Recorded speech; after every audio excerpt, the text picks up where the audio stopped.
Assalamualaikum warahmatullahi wabarakatuh. Allahumma sholli ala Sayyidina Muhammad wa ala ali Sayyidina Muhammad.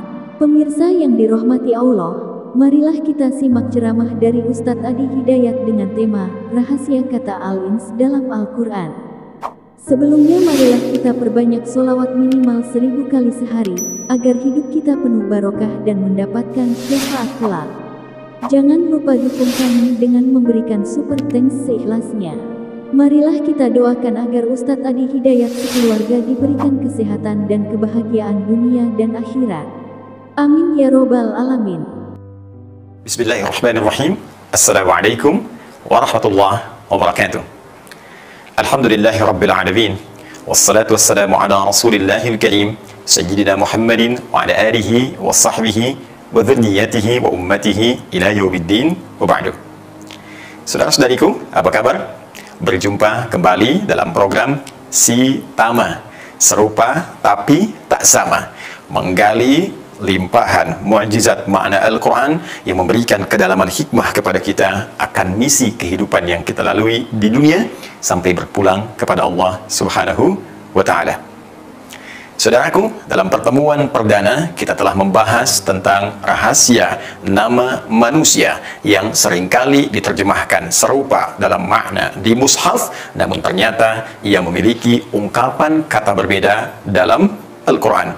Dari 4 nama setidaknya yang disebutkan, baik itu Bashar, Ins, Insan, dan An-Nas, keseluruhannya hampir diterjemahkan serupa dalam Al-Quran, berarti manusia. Setelah kita uraikan pembahasan tentang Bashar di pertemuan yang lalu, kini saatnya kita mengungkap hakikat makna Al-Ins ketika disebutkan dalam Al-Quran. Hati-hati, jangan-jangan sudah puluhan tahun menjadi manusia, tapi belum paham bahkan tentang identitas dirinya. Baik, kata Al-Ins di dalam Al-Quran yang seringkali diterjemahkan dengan manusia, pernah dianalisis bahkan oleh salah satu ulama perempuan yang pernah hidup di muka bumi, dan itu kontemporer, salah seorang ahli Al-Quran bernama Aisyah Abdurrahman dengan nama pena bintu Syati. Beliau menulis satu buku yang sangat luar biasa, sangat baik menjadi referensi bacaan, bernama Al-Quran wa Qadayal Insan. Al-Quran terkait dengan persoalan-persoalan kemanusiaan. Beliau menganalisis dalam Al-Quran tentang makna dan diksi kata Al-Ins. Ditemukan uniknya, kata ini seringkali dipasangkan dengan kata jin, al-jin, dan disebutkan pasangan ini setidaknya sebanyak 18 kali di dalam Al-Quran. Quran surah ke-51 ayat 56, wa ma khalaqtul jinna wal ins illa liya'budun. Quran surah ke-55 ayat ke-33, ya ma'syaral jinni wal ins in istata'tum an tanfudhu min aqtaris samawati wal ard fanfudhu la tanfudhuna illa bisultan. Di surah yang sama di ayat ke-74, lam yatmithhunna insu qablahum wala jan. Selalu senantiasa bersanding, jika disebutkan ins muncul jinnya, jika disebutkan jin bersanding insnya. Lantas apa makna ins ketika disebutkan dalam diksi pilihan di firman Allah yang terangkum dalam Al-Quran itu? Baik, di sini saatnya coba kita gali, teman-teman sekalian. Ternyata pendalaman kebahasaan, dan ini penting untuk dikaji karena Al-Quran difirmankan oleh Allah dengan bahasa Arab. Dan bahasa ini memiliki gramatikal yang sangat luar biasa, kaya makna dalam hikmah. Karena itu jika Anda ingin mengerti tentang Al-Quran, tentang konteksnya, tentang maknanya, tentang limpahan hikmahnya, maka di antara instrumen ilmu pengetahuannya adalah mengetahui kaidah-kaidah bahasa. Selain penjelasan-penjelasan yang diterangkan tentunya oleh Rasulullah SAW, yang dirangkum oleh para sahabat, diteruskan kepada tabi'in, disampaikan pada kita oleh para ulama. Al-Ins dan Al-Jin, menariknya, dua kata yang memiliki makna paradoks atau berlawanan. Secara bahasa, ins bisa berarti sesuatu yang tampak, makna pertama. Sedangkan jin, sesuatu yang tersembunyi. Kalau saya berikan teman-teman rumus cepat ya dalam bahasa Arab, setiap ada kalimat yang di dalamnya diawali dengan kata jim, kemudian nun, apapun huruf setelahnya, itu umumnya bermakna sesuatu yang tersembunyi. Contoh, janin, ya, janin. Kalau kita tuliskan jim, nun, ya, nun. Janin. Awalnya jim, kemudian nun. Kenapa janin disebut dengan janin? Karena ia tersembunyi, ya, tak nampak, berada dalam rahim ibunda yang tengah mengandung itu. Surga, ya, disebutkan diksinya dalam Al-Quran dengan kata jannah. Perhatikan baik-baik, jannatun, jim, nun, setelahnya tak marbutah. Kenapa jannah disebut dengan jannah? Surga disampaikan dengan jannah karena sekarang belum tampak dalam pandangan kita. Jin disebut dengan jin karena memang sifat penciptaannya, dia diciptakan dalam keadaan yang tersembunyi, tak nampak dalam pandangan kita. Berbeda dengan manusia. Ketika dipasangkan dengan kalimat jin, maka diksi yang disampaikan oleh Allah menggunakan kata ins, yang diantara maknanya sesuatu yang tampak, terlihat sosoknya. Karena itu tidak ditemukan ada bayi terlahir, tangisan terdengar, tapi wujudnya nggak ada. Tapi dicari, wujudnya nggak ada, itu mustahil. Pasti terlihat, pasti tampak, ada wujudnya.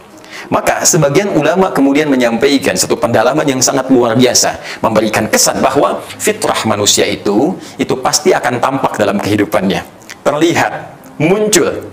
Nah, sebaliknya jin tidak tampak, tersembunyi. Nah, mana terbaliknya? Jika ada jin di sini melakukan penampakan misalnya, ini menunjukkan jin sedang keluar dari fitrahnya. Ini menunjukkan jin sedang punya masalah. Ya, jadi jin menampakkan saja itu sudah bermasalah, apalagi manusia yang cari-cari penampakan jin. Pun demikian sebaliknya, manusia itu biasa tampak, ya, keluar rumah tampak, masuk rumah tampak, datang ke kantor terlihat, keluar kantor terlihat. Sebaliknya, jika ada manusia yang senang sembunyi-sembunyi, masuk ke rumah sembunyi-sembunyi, masuk kantor sembunyi-sembunyi, pulang kantor sembunyi-sembunyi, masuk masjid sembunyi-sembunyi, ini menunjukkan dia sama dengan Bukan sama dengan jin, awas, jangan tebak-tebakan. Sama dengan sedang keluar dari fitrahnya, secara singkat, dia sedang punya persoalan. Satu. Baik. Dua, kita bahas kebahasannya dulu, teman-teman sekalian. Dua, ins, itu bisa berarti sosok yang lembut. Dari kata al-anas, anisah, al-uns, sesuatu yang lembut, ramah. Lembut, ramah, baik. Sebaliknya jin punya bawaan makna yang kasar, sulit diatur, urakan, kasar. Karena itu tidak pernah kita mendengar misalnya ada jin melakukan penampakan tiba-tiba menjadi lembut. Dia mengatakan misalnya, permisi Ustaz, bolehkah saya ikut ta'lim? Mustahil. Jin fitrahnya tidak ada kelembutan. Karena itu sekalipun ia masuk ke dalam tubuh seorang manusia, pasti tidak akan berubah menjadi lembut. Kalau tidak mengacau dengan tindakan dia, mungkin dia akan meracau dengan kata-katanya. Namun sebaliknya, manusia, al-ins, ketika diciptakan oleh Allah Subhanahu wa Ta'ala, fitrahnya berlawanan dengan karakter jin. Bila jin itu kasar, manusia itu lembut, manusia itu ramah. Dan dengan kelembutan ini, Allah bahkan memberikan informasi yang sangat indah, menunjuk pada karakternya, sifatnya, ya, tampilan etisnya, normanya. Di Quran surah ke-17 itu, ayat ke-70. Walaqad karramna bani Adam. Sungguh kami telah muliakan, ya, karomah, yakrumu, ya, karim, karamah itu menunjuk pada kemuliaan, sifat dan sikap. Ya, karena itu kalau ada orang baik tuturnya, baik pandangannya, baik kemudian sikapnya, maka orang Arab mengatakan Masya Allah, huwa rajulun karim. Dia orang yang sangat mulia, dia orang yang sangat baik. Nah, manusia disebut oleh Allah bawaannya itu baik. Ya, karena itu ketika seorang manusia berbuat yang tidak baik, fitrahnya akan menolak. Kalau Anda mau tes, silakan. Orang yang tidak pernah berdusta, kemudian dia mencoba untuk berbohong, ketika lisannya berkata yang tak baik, hatinya pasti akan menolak. Itu tidak benar. Ya, pun demikian, ketika lisan berkata kasar, padahal sebelumnya Anda tidak terbiasa mengucapkannya, tak punya kosakata yang buruk itu, begitu lisan mengucapkan, hatinya pasti akan mengingkari. Kenapa? Karena fitrah manusia jauh dari kekasaran. Fitrah manusia jauh dari sifat-sifat yang buruk mencekam. Fitrahnya lembut dan ramah. Karena itulah penting kita kembali pada pedoman Al-Quran. Ketika mengajarkan bagaimana kita bersikap, maka Allah membimbing kita dan mencegah dari hal-hal yang bisa mengeluarkan kita dari fitrah kemanusiaan. Contoh, Quran surah ke-49 ayat 11-12 itu, bagaimana Allah meminta kita menjaga lisan supaya tetap dalam keramahan, kebaikan, kelembutan itu. Ya ayyuhalladzina amanu, hei Orang-orang yang telah menyatakan dirinya beriman kepada Allah Subhanahu wa taala, la yashar qaumin qaum. Jangan saling mencela. Karena mencela itu kasar. Mencela itu buruk. Ya, sebetulnya cukup jadi manusia saja lembut. Jadi kalau ada orang yang terbiasa mencela, kata-katanya kasar, jorok, maka patut dipertanyakan kemanusiaannya. Apalagi kemudian dia mengaku beriman. Ya, la yaghtab ba'dukum ba'dha. Jangan gibah, jangan gosipkan orang. Ya, jangan bicarakan keburukan-keburukannya. Karena engkau itu makhluk lembut, kau makhluk baik. Kalau ada kegiatan yang spesifik hanya menyoal orang lain, ini menunjukkan ada fitrah kemanusiaan yang sedang bergeser dari relnya. Apalagi jika itu dilakukan oleh insan yang beriman. Baik, ini baru dari segi pengertian bahasa yang tentunya tidak akan jauh dan keluar dari turunan-turunan petunjuk Al-Quran. Sekarang, mari kita lihat tentang turunan makna Al-Ins dalam paparan Al-Quran. Seperti apa esensi atau hikmah penamaan manusia dari sudut pandang Al-Quran, bukan sekedar dari tuturan atau uraian kebahasaan saja. Baik, teman-teman sekalian, jika kita gali penjelasan Al-Quran, maka setidaknya kalimat Al-Ins ini umumnya akan mengerucut pada satu pemaknaan terkait dengan misi utama manusia saat ia beraktivitas di bumi, hingga kembali kepada Allah Subhanahu wa taala. Inilah esensi misinya. Hati-hati. Baik itu Anda yang menjadi seorang guru, Anda yang menjadi seorang pejabat, seorang pengusaha, seorang birokrat, diplomat, pedagang, apapun itu. Sepanjang Anda manusia, maka esensi semua passion, semua aktivitas kita itu akan mengerucut kepada misi yang akan dipertanggungjawabkan di hadapan Allah Subhanahu wa taala. Dan ketika Allah melekatkan esensi misi kita ini, disebutkanlah nama Ins dalam paparan dimaksud. Quran surah ke-51 ayat ke-56. Paling kanan agak ke atas sedikit di mushaf. Perhatikan kalimatnya. Wa ma khalaqtul jinna wal ins illa liya'budun. Dan tidaklah aku ciptakan jin dan manusia. Sekarang kita biarkan dulu jinnya, kita fokus pada manusianya. Ingat kalimatnya ins. Wa ma khalaqtul jinna wal ins. Dan tidaklah aku ciptakan jin dan manusia itu. Perhatikan baik-baik. Saya berikan rumus sebentar. Kalau ada satu kalimat, misal, saya hapus dulu. Ada kalimat dalam bahasa Arab dibuka dengan kata ma, seperti ini. Maka kalimat setelahnya itu maknanya nafi, ditolak, ditepikan, ditinggalkan, ditanggalkan. Baik, kita ambil contoh langsung ke ayat Al-Quran tadi. Wa ma khalaqtul jinna wal insa. Wa ma khalaqtul jinna wal ins. Kan? Seperti ini. Kita hapus dulu yang ini. Wa ma khalaqtul jinna wal ins. Fokus. Dan tidaklah, ya, aku ciptakan. Tuh, langsung menggunakan kata aku berbentuk tunggal dalam proses penciptaan. Ya, aku seakan ingin menegaskan tidak ada yang bisa mencipta jin juga manusia kecuali hanya Allah. Karena itu sifatnya ketunggal, menunjuk kepada keesaan Allah Subhanahu wa taala. Fokus baik-baik. Kalau kalimatnya begini, dan tidaklah aku ciptakan jin dan manusia, sampai di sini saja, maka jin dan manusia tidak akan ada. Ya. Ingat, ma huruf nafi, meniadakan, meninggalkan, menanggalkan, ya, menepikan, tidak ada. Nah, kalau dari sini kita akan menetapkan satu, menafikan yang lain, ini hilangkan semua, tetapkan yang satu, maka tambahkan illa setelahnya, ditathbit atau isbat. Illa ini. Fokus. Wa ma khalaqtul jinna wal ins, dan tidaklah aku ciptakan jin dan manusia illa kecuali. Kalau ada kecuali, berarti ini semua ditepikan, kecuali menunjuk pada yang ini saja. Nah, setelah kecuali ini, apa keterangannya? Pakai lam ternyata. Li, Allahu akbar, indah sekali. Ya budoni, liya budoni. Kalau menunjuk kepada objek lagi, benda lagi, makhluk lagi, maka yang ditafsirkannya, yang ditetapkannya langsung makhluknya. Contoh, wa ma khalaqtul jinna wal ins illa Adam, misalnya disebutkan makhluknya. Tidaklah aku ciptakan jin dan manusia itu kecuali hanya Adam saja. Artinya jin nggak ada, manusia lain nggak ada kecuali Adam. Jelas. Tapi kalau menggunakan lam, li, dan setelahnya kata kerja, maka ini menunjuk pada satu tujuan, penetapan sebuah tujuan. Ya. Paham? Oke, kita kasih bandingan supaya lebih dalam pengertiannya. Lihat sini. Ma nafi itu sama juga dengan la nafi. La. Jadi kalau hurufnya sama-sama menepikan, menyediakan, ya. Hurufnya sama-sama menepikan, meniadakan, bisa menggunakan ma, bisa menggunakan la. Contoh pakai la. La ilaha. Ya, syahadat kita asyhadu an la ilaha. Ininya nafi. La ilaha, tidak ada Tuhan, sama sekali nggak ada. Sampai sini artinya menafikan Tuhan. Paham nihilisme yang tertolak dengan sendirinya. Baik, kemudian setelah itu ada illah. Illah. Kita menafikan semua Tuhan. Illah, setelah la di sini ada illah. Illahnya disebut tathbit atau isbat, untuk menetapkan nggak ada Tuhan kecuali Allah. Kecuali Allah saja yang Tuhan, yang lain tidak. Jadi di sini bukan menunjuk pada tujuan, tapi penetapan bahwa Allah adalah satu-satunya Tuhan dan menolak yang lainnya dipertuhankan.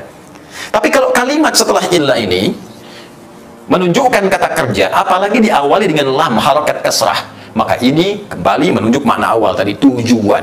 Makanya lam ya di sini bisa diartikan dengan ghayah, lam yang menunjuk pada tujuan sesuatu. Seakan-akan Allah ingin menyampaikan, tidaklah aku ciptakan jin dan manusia itu kecuali tujuan penciptaannya itu hanya ini. Jadi kalau manusia dan jin, atau kita saja sekarang sebagai manusia, setelah diciptakan tidak mengerjakan apa yang Allah firmankan di ayat ini, maka seakan-akan kita keluar dari jalur penciptaan itu. Kalau bahasa tegasnya, kayaknya nggak dianggap manusia gitu. Karena tujuan diciptakannya untuk ini, jadi kalau nggak ngerjakan, nggak dianggap. Jelas, diabaikan oleh Allah. Nah sekarang apa tujuan penciptaannya itu? Esensinya apa? Sampai kita berpetualang di bumi, menjadi khalifah, saling menggantikan. Khalifah itu diantara maknanya saling menggantikan. Wa khalafa ba'duhum ba'dan ya'dha'us shalah. Dan kami akan gantikan satu generasi dengan generasi yang lainnya. Kalau sudah ada umat yang lalai, maka datang umat yang lebih baik. Gantikan. Kita dengan keluarga saling menggantikan. Ayah meninggal, anak datang. Anak meninggal, cucu datang. Saling menggantikan. Karena itu disebut dengan khalifah. Salah satu maknanya. Nah, esensi kekhalifahan kita, apapun status aktivitas kita, passion kita, mau pengajarkah, diplomatkah, birokratkah, dan tadi seperti kita ungkapkan, tetap esensinya ya'budun, supaya aktivitas itu menjadi ibadah. Ini intinya. Itu esensinya. Ya. Ibu yang sedang merawat anak, bagaimana caranya dalam merawat itu sebagai ibadah, tujuannya kepada Allah Subhanahu wa taala. Duhai teman-teman, Anda yang bekerja di birokrasi, sudahkah meniatkan pekerjaan Anda sebagai ibadah karena Allah? Di diplomasi, apakah tugas diplomasi Anda diniatkan sebagai ibadah karena Allah? Hei teman-teman yang berniaga, apakah sudah meniatkan niaga Anda untuk beribadah kepada Allah? Duhai juga kami para ustadz, apakah benar ceramahnya diniatkan karena Allah? Atau jangan-jangan hanya menarik peminat saja, menambah subscriber saja untuk di media sosial, naikkan popularitas saja. Jangan-jangan selama ini menyampaikan segala hal tujuannya ternyata bukan ibadah. Ya. Atau lebih besar lagi, apakah selama ini dari sejak tidur sampai bangun tidur lagi kegiatan kita sudah menjadi ibadah di hadapan Allah Subhanahu wa taala? Coba dicek. Hati-hati.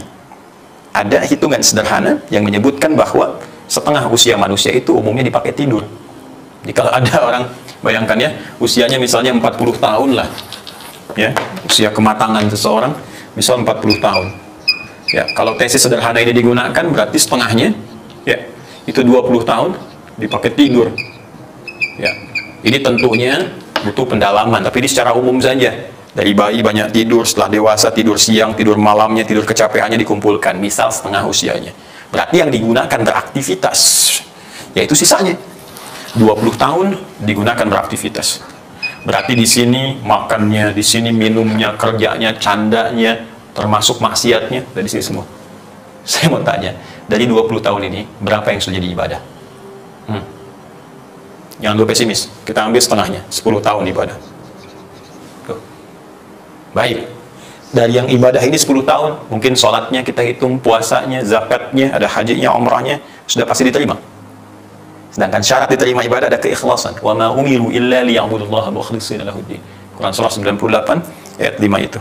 Dan tidaklah mereka diperintahkan untuk mengerjakan ibadah itu. Lihat, di Quran surah 51 ayat 56 tuh illa liya'budun. Di Quran surah ke-98 ayat 5 wa ma umiru illa li-nya muncul lagi. Liya'budullaha. Ni-nya langsung diserahkan ke Allah. Dan tidaklah mereka diperintahkan untuk beraktivitas kecuali menjadikan aktivitasnya sebagai ibadah karena Allah, mukhlishina lahuddin, dan berusaha ikhlas menunaikannya. Pertanyaannya, dari 10 tahun beribadah, berapa tahun yang ikhlas? Boleh jadi sedang sholatnya ria karena ingin dilihat orang. Tarawihnya kemarin pengen tampak orang lain. Baca Qurannya pengen terdengar orang, pengen terupdate statusnya. Bahkan doanya pun pengen diaminkan di Facebook. Aminkan ya. Yang suka like ya. Berapa? Dari sekian ibadah kita yang ikhlas berapa? Ambil setengahnya bisa. Ambil 5 tahun.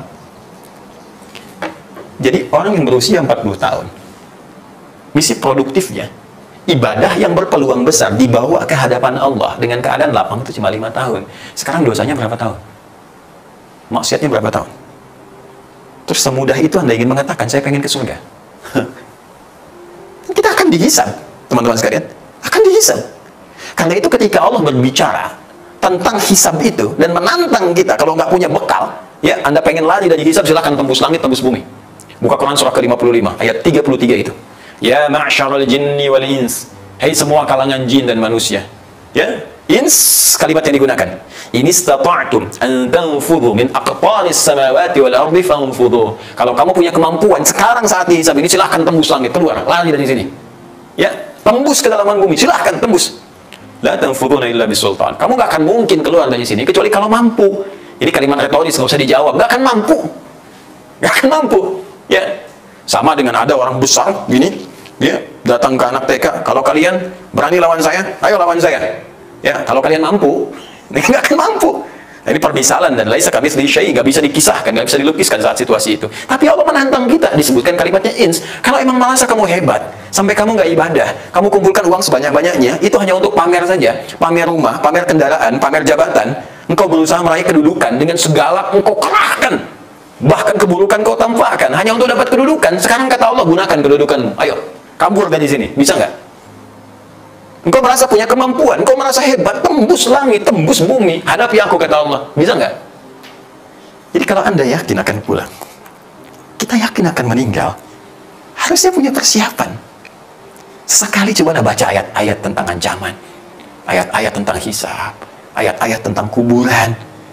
Duhai Anda yang seringkali melihat kemewahan, membandingkan tentang terlihat eloknya dunia, rumah yang mewah, kendaraan banyak, sekali-kali cobalah tadabbur ayat-ayat kuburan. Kira-kira rumah Anda di kuburan itu sama terangnya nggak? Sama luasnya nggak? Itu belum hisab, itu baru nunggu. Baru nunggu. Makanya kita diingatkan.